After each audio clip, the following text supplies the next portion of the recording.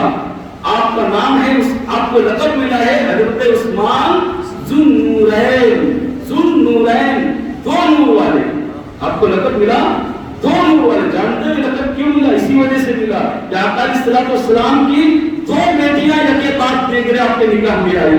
برادران ملت اسلامیہ، میں ان لوگوں کی عقل پر افسوس کرتا ہوں اور تعجب ہوتی ہے، حیرت ہوتی ہے ان لوگوں کی عقل پر جو نبی کو نور نہیں مانتے، حضرت عثمان کو ذوالنورین کہتے ہیں، نبی کے نور ہونے کا انکار کرتے ہیں اور حضرت عثمان کو ذوالنورین کہتے ہیں۔ ذوالنورین، اب ان سے پوچھو تو صحیح کہ حضرت عثمان کو ذوالنورین آپ کہہ کیوں رہے ہو؟ تو یقیناً ان کا جواب یہ ہوگا کہ حضرت نبی کریم صلی اللہ علیہ وسلم کی دو بیٹیاں یکے بعد دیگرے ان کے نکاح میں آئی، وہ نور کے ٹکڑے تھے، دو ٹکڑے میں ان کے نکاح میں آئے، اس لیے ان کو ذوالنورین کہا جاتا ہے۔ برادران ملت اسلامیہ، تو جن کی بیٹی جس کے نکاح میں آ جائے تو وہ دو نور والے ہو جائیں گے، تو میرے آقا علیہ الصلوۃ والسلام کی نور کا عالم کیا ہوگا؟